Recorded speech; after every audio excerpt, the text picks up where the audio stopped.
কিসে রিজিক বাড়ে, কি করলে রিজিকে ভরপুর বারাকা হয়, রিজিকের চাবিকা ঠিক কোথায়, কোন পথে চললে রিজিকে ভরপুর বারাকা হবে, আমার জীবনে বরকত নেমে আসবে রিজিকে, এটা জানতে মনে যাচ্ছে না আমাদের? হ্যাঁ, কষ্ট হচ্ছে আপনাদের? কষ্ট হচ্ছে? তাহলে কি করলে রিজিকে ভরপুর বারাকা হয়, কি করলে আমার জীবনে ভরপুর বারাকা নেমে আসে, এই পয়েন্টটাতে আমরা একটু আলোকপাত করি। যেসব কাজ করলে আমাদের জীবনে রিজিকে আসমানি বারাকা নেমে আসবে, আমাদের রিজিকে আসমানি বারাকা নেমে আসুক, আমরা চাই কি চাই না? সবাই আমরা চাই নিশ্চয়ই।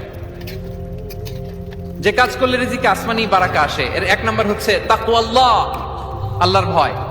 আল্লাহ তাআলা বলছেন, ওমাইয়াত্তাকিল্লাহ ইয়াজআল লাহু মাখরাজা ওয়া ইয়ারযুকহু মিন হাইসু লা ইয়াহতাসিব।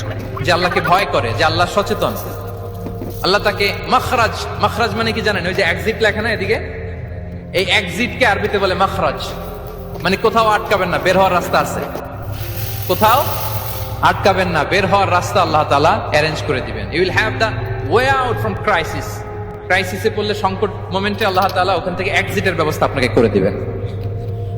ওয়া ইয়ারযুকহু মিন হাইসু লা ইয়াহতাসিব, এমন জায়গা থেকে আল্লাহ তাআলা রিজিকের ব্যবস্থা করবেন যে সে কল্পনাও করে নাই।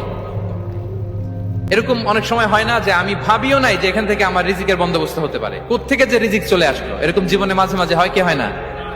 ব্যবস্থা করেন কে? যারা আল্লাহ তাআলাকে ভয় করে, যারা আল্লাহ সচেতন, তাদেরকে আল্লাহ তাআলা স্পেশাল রিজিক দিয়ে ধন্য করেন। তাকওয়াল্লাহ। পুরো কোরআনের মূল শিক্ষা কি?